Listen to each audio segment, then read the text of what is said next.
Hi, welcome back. Today we're going to talk about a somewhat less obscure film than most of what came out in 1971.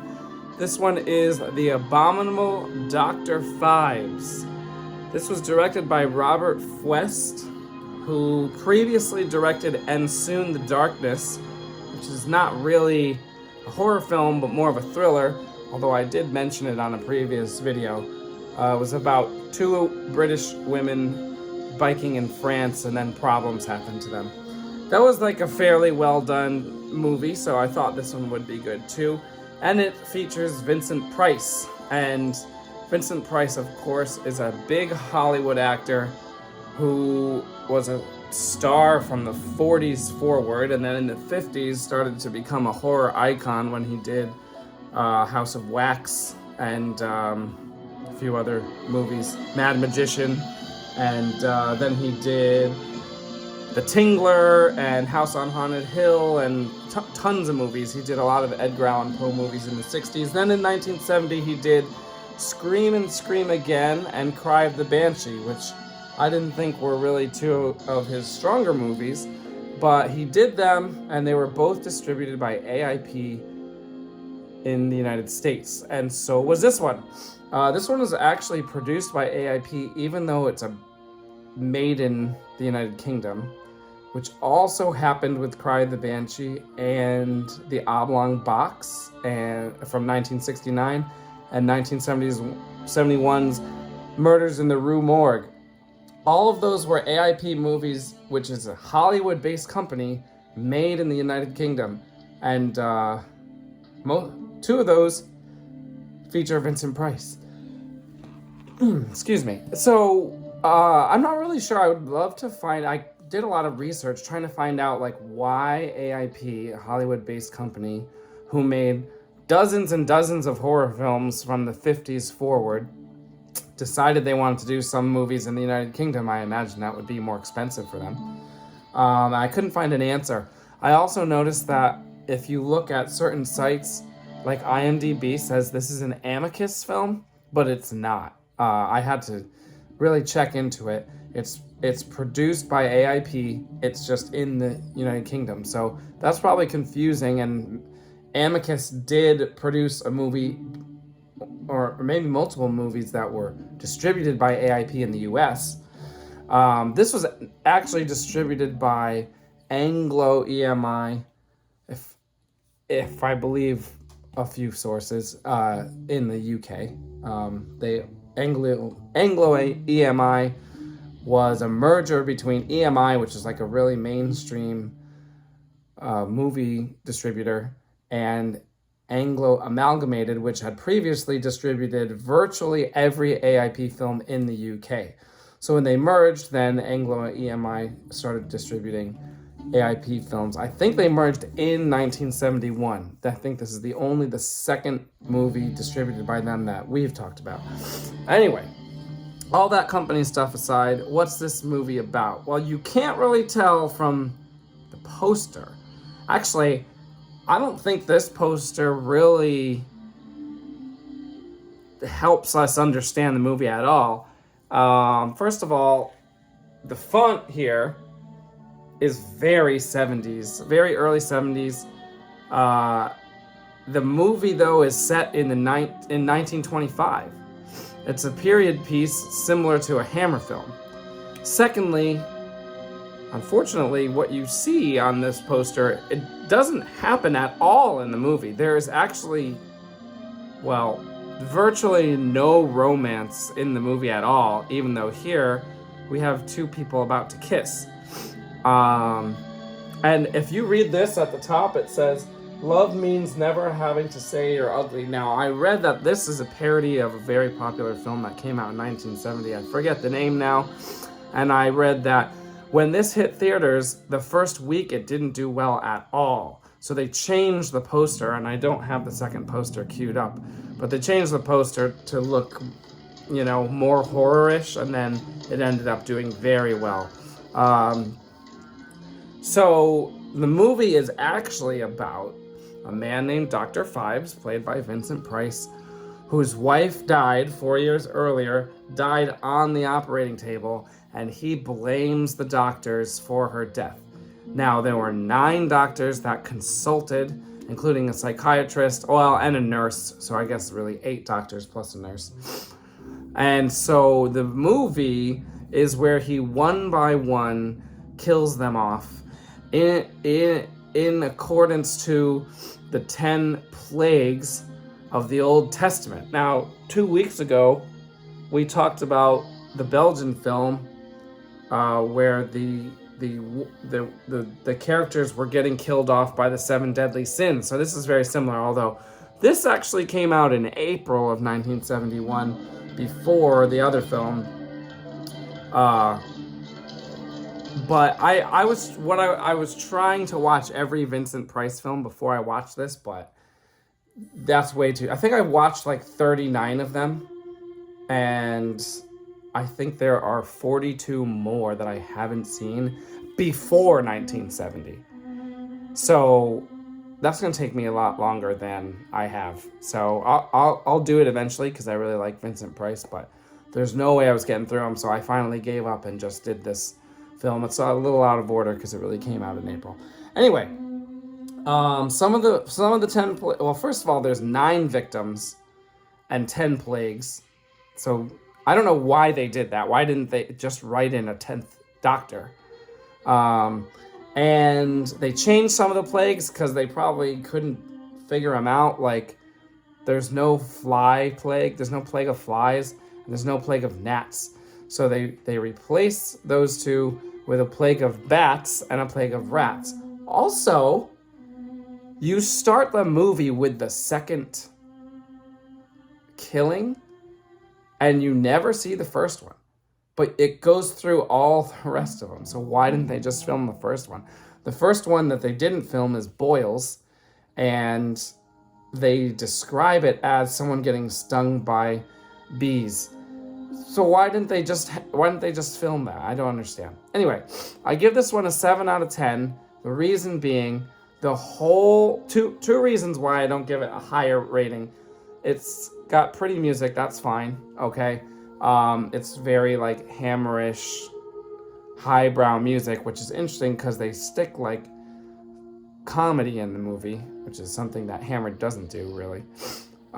There's a fair amount of comedy. Like, there's these inspectors from Scotland Yard that are trying to solve the crimes before they happen and prevent all of the 10 plagues from happening.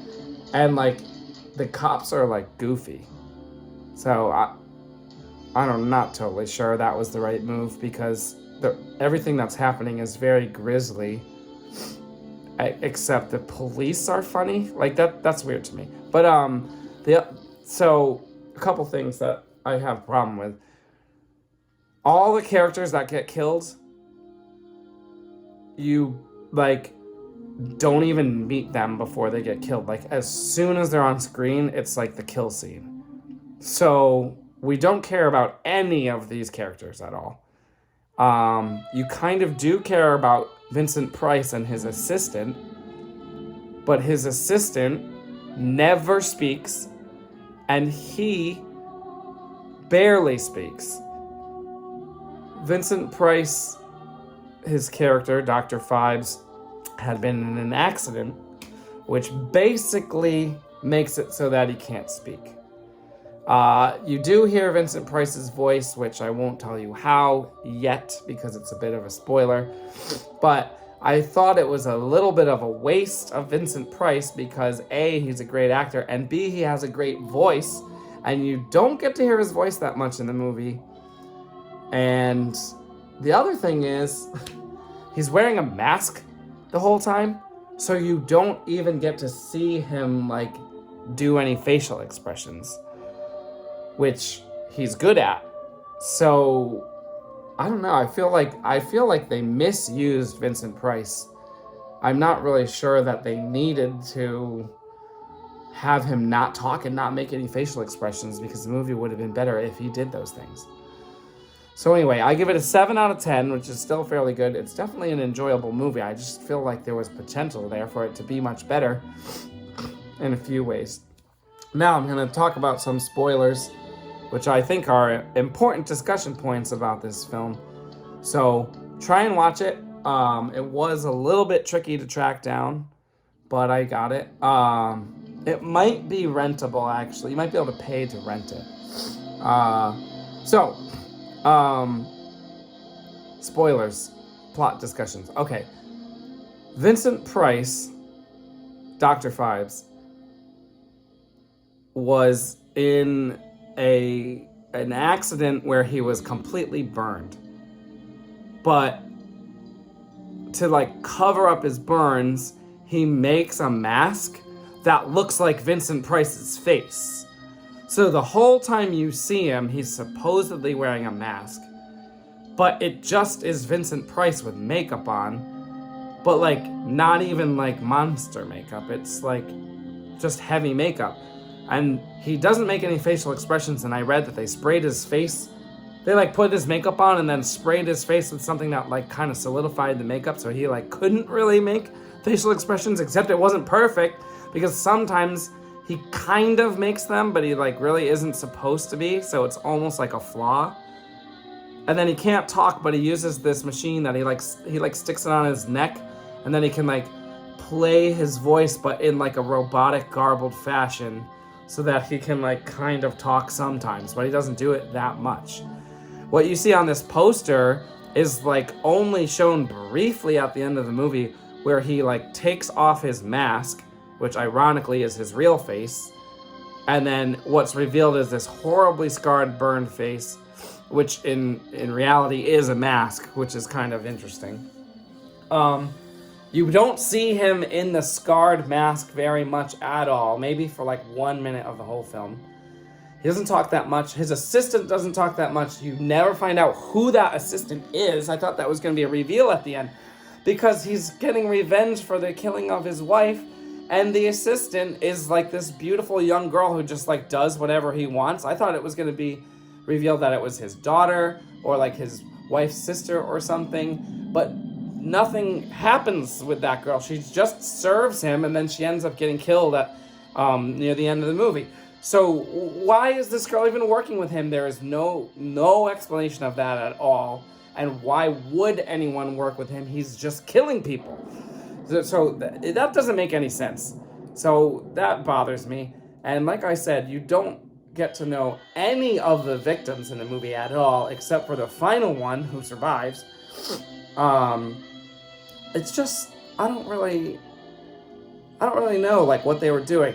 Now, I guess I shouldn't be that surprised, because the two previous Vincent Price AIP movies, Scream and Scream Again and Cry of a Banshee, were less good than this one. I've seen a lot of 1940s Vincent Price movies that are not horror, that are good. And then he's great in the 50s horror films that I've seen him in that I mentioned earlier. And his 60s ones are probably his most popular ones, all the Edgar Allan Poe ones. And I haven't really seen any of those because I haven't gotten to them yet. Like I said, I've been trying to watch them in order, so I've been watching all the 40s ones, really. But I don't know what's going on. Like, he's such a good actor, but like these scripts aren't great, these 70s ones. This one was entertaining because you get to see all of the deaths. I mean, there's bats, there's rats, there's acid, there's locusts. Like, the deaths are cool, but this movie is like all deaths. Also worth mentioning is there's a part where there's an x-ray shown to a victim where a key has been lodged inside his son's body, and the doctor has to surgically remove the key to unlock him from a device that is going to kill him with acid within 6 minutes. This is literally Saw. Excuse me. So, I've never seen anyone talk about Saw and mention Dr. Phibes, but the whole basis of Saw is like straight up taken from this movie. The key, the x-ray, the device. Excuse me. Oh man, it must be dusty. So, Saw really took like one piece of this movie and like made a whole series out of it. So that's worth mentioning. All right, it is worth a watch, even though I do believe it's flawed and could have been better, but it's worth a watch. So try and find it and see it. Hopefully you've seen it already because I now spoiled the whole thing. And we will talk next week. See you later.